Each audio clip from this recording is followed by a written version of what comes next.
എല്ലാവർക്കും നമസ്കാരം. കല്യാണം കഴിഞ്ഞുള്ള ഞങ്ങളുടെ ആദ്യത്തെ യാത്ര 2008 സെപ്റ്റംബറിലാണ് ഞങ്ങൾ ഈ യാത്ര പുറപ്പെട്ടത്. അവിടെ ഡെറാഡൂണിൽ ധനുവേട്ടന് ഒരു ട്രെയിനിങ് ഉണ്ടായിരുന്നു. അപ്പം ഞാനും കൂടെ പോയി. 5 ദിവസത്തെ ആ ട്രെയിനിങ് കഴിഞ്ഞതിന് ശേഷം ഞങ്ങൾ ചാർ ധാം യാത്രയ്ക്ക് പ്ലാൻ ചെയ്തു. അങ്ങനെ ഡെറാഡൂണിൽ നിന്ന് ഒരു ടാക്സിയും അറേഞ്ച് ചെയ്ത് ഞങ്ങൾ യമുനോത്രിയിലേക്ക് പുറപ്പെട്ടു. ഡെറാഡൂണിൽ നിന്ന് മസൂരി വഴിയാണ് ഞങ്ങൾ യമുനോത്രിയിൽ പോയത്. പക്ഷെ മസൂരി കറങ്ങിയൊന്നുമില്ല, നേരെ ഞങ്ങൾ യമുനോത്രിയിലേക്കാണ് പോയത്. ഇപ്പം നിങ്ങൾക്ക് കാണാൻ കഴിയും, ഇതൊക്കെ യമുനോത്രിയിലേക്കുള്ള യാത്ര മധ്യേ കാണുന്ന കാഴ്ചകളാണ് ഇതൊക്കെ. ഈ യമുനോത്രിയിലേക്കുള്ള ഈ യാത്ര അത് പറഞ്ഞറിയിക്കാൻ പറ്റാത്തൊരു അനുഭവമായിരുന്നു. കാരണം പ്രകൃതിയുടെ ഓരോ മാറ്റങ്ങൾ നമ്മൾ ഇത് സ്വപ്നമാണോ എന്നും കൂടെ എനിക്ക് തോന്നിപ്പോയി. അത്രയും മനോഹരമായ കാഴ്ചകളാണ് ഓരോ കാഴ്ചകളും. കാരണം കുന്നുകളും മലകളും പാടങ്ങളും പിന്നെ അരുവികളും പിന്നെ അവിടെയുള്ള ഓരോ വീടുകളൊക്കെ നിങ്ങളിപ്പം കാണുന്നുണ്ടാവും. ഈ ഫോട്ടോയിൽ സ്ലേറ്റ് റൂഫുള്ള വീടുകളാണ് അവിടെ.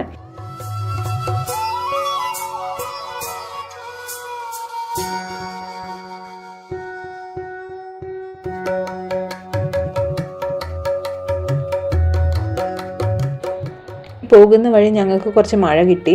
അപ്പോൾ റോഡ് മുഴുവൻ ബ്ലോക്ക് ഉണ്ടായിരുന്നു. അപ്പം ഞങ്ങൾ നിർത്തി പതുക്കെയാണ് പോകുന്നത്. ഈ പ്രകൃതിയുടെ മനോഹാരിതയൊക്കെ ആസ്വദിച്ചാണ് ഞങ്ങൾ മുന്നോട്ട് പോകുന്നത്. ഈ റോഡിൻ്റെ സൈഡിൽ കന്നുകാലികൾ ഇങ്ങനെ കിടക്കുന്ന കണ്ടപ്പോൾ ഞങ്ങൾ വണ്ടി നിർത്തി പുറത്തേക്ക് ഇറങ്ങി.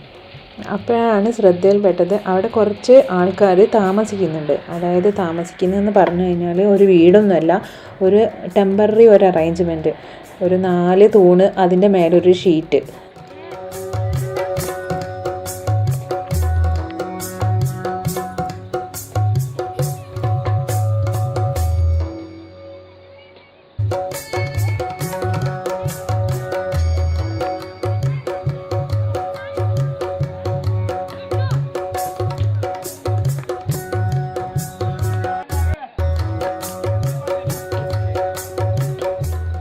ഈ കാണുന്ന ആൾക്കാരുടെ കന്നുകാലികളാണ് ഈ നമ്മൾ റോഡ് സൈഡിൽ മുഴുവൻ കണ്ടത്. ആ കുട്ടിയുടെ എക്സ്പ്രഷൻ കണ്ടില്ലേ നമ്മൾ വീഡിയോ എടുക്കാൻ പോയപ്പോൾ. പിന്നെ ഇവിടെയുള്ള ആൾക്കാരൊക്കെ ഭയങ്കര ഹാർഡ് വർക്കിംഗ് ആയിട്ടുള്ള ആൾക്കാരാണ്. എന്ത് ജോലിയും വളരെ അനായാസമായി ചെയ്യാനുള്ള കരുത്തുണ്ട് ഇവർക്ക്. കാരണം അത്രയും കഠിനമായ ജീവിതശൈലിയിലൂടെയാണ് അവർ ഓരോ ദിവസവും കടന്നു പോകുന്നത്.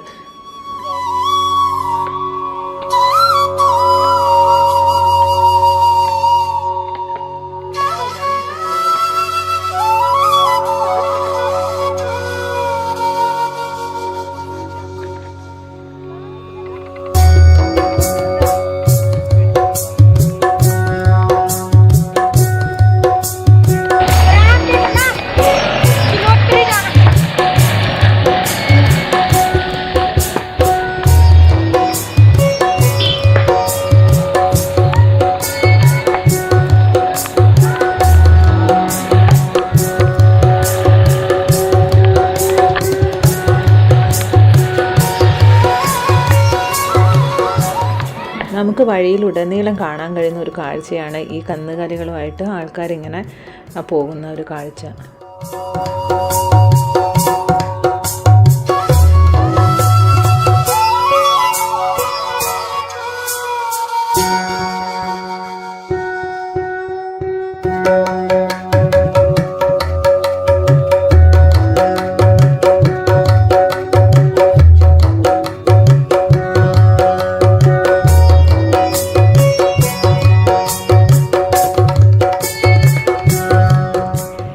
യാത്രയിൽ മുഴുവനും ഞാൻ നല്ല ഛർദിയായിരുന്നു. കാരണം ഈ വളഞ്ഞു പൊളഞ്ഞുള്ള റോഡും പിന്നെ എനിക്കാണെങ്കിൽ ചെറിയൊരു ദൂരം യാത്ര ചെയ്താൽ തന്നെ വൊമിറ്റിംഗ് ടെൻഡൻസി കുറച്ച് കൂടുതലാണ്. അതുകൊണ്ട് നല്ല അവശ നിലയിലായിരുന്നു എൻ്റെ ഒരു സ്ഥിതി.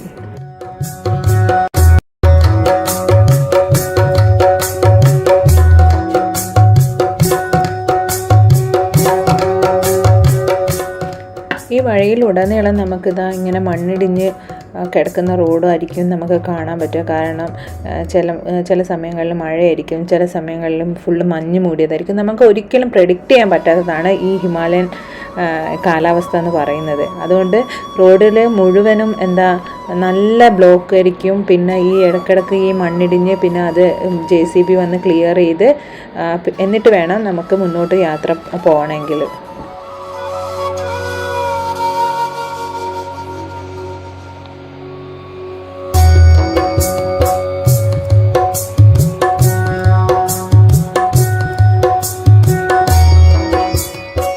അങ്ങനെ പ്രകൃതിയുടെ ഈ സൗന്ദര്യമൊക്കെ ആസ്വദിച്ച് ഞങ്ങളങ്ങനെ യാത്ര തുടർന്നു. ഏകദേശം ഡെറാഡൂണിന് 190 കിലോമീറ്ററാണ് മസൂരി വഴി യമുനോത്രിയിലെത്താൻ.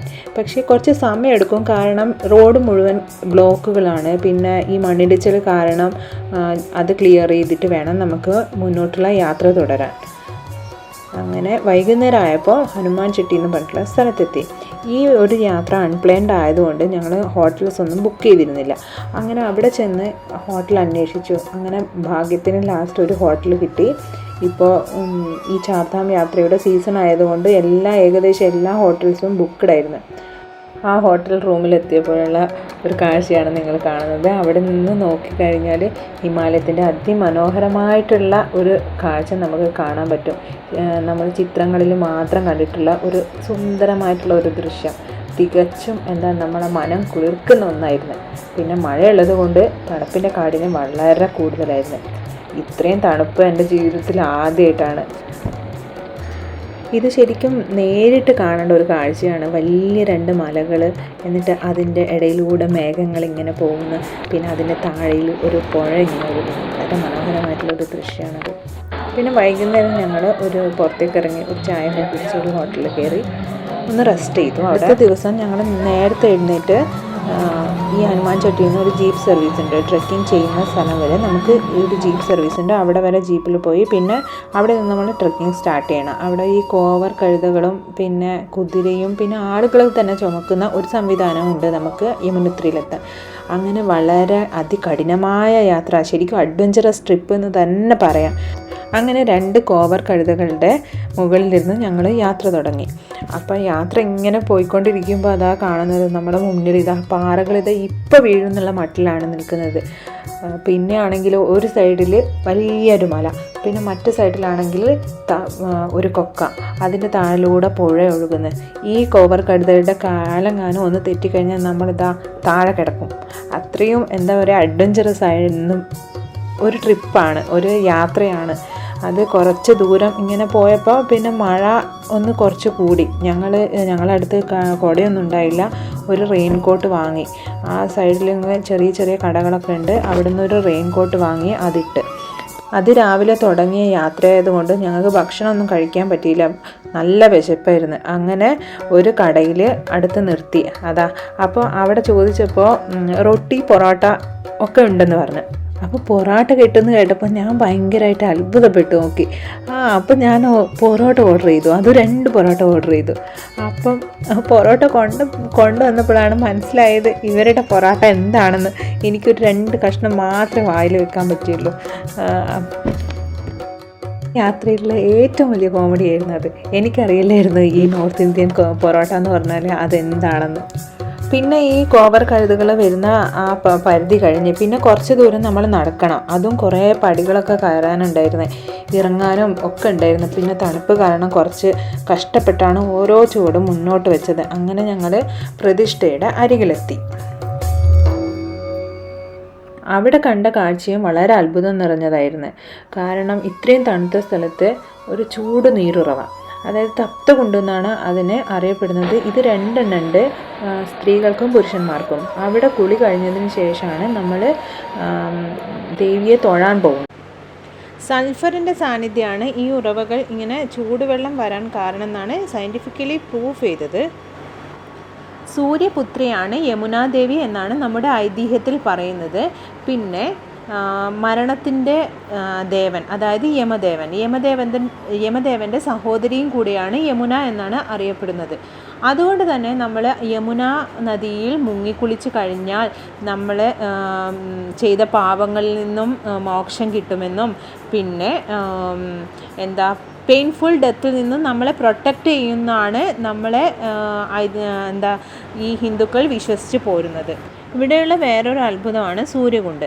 ആ സൂര്യകുണ്ടിൽ നിന്നാണ് യമുനാ ദേവിയുടെ ഉത്ഭവം എന്ന് പറയപ്പെടുന്നത്. അവിടെയാണെങ്കിൽ ഭയങ്കരം തിളച്ച് മറിയുന്ന വെള്ളമാണ്.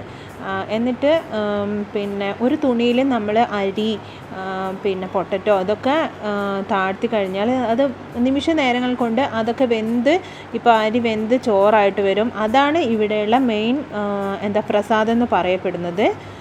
അതും ഭയങ്കര ഒരു അത്ഭുതം നിറഞ്ഞൊരു കാഴ്ചയാണ് അത്. ഈ കാഴ്ചകളൊക്കെ കാണുമ്പോൾ നമുക്ക് വല്ലാതെ നമ്മുടെ മനസ്സിലേക്ക് ഓടിയെത്തും ദൈവത്തിൻ്റെ എന്തോ ഒരു അദൃശ്യമായ ശക്തി ഇവിടെ ഉണ്ടെന്ന്.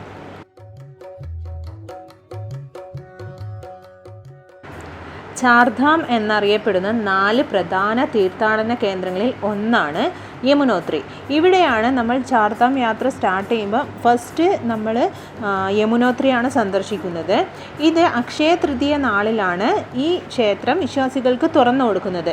പിന്നെ ദീപാവലിയുടെ അടുത്ത 2 നാളുകൾക്ക് ശേഷം നട അടക്കും.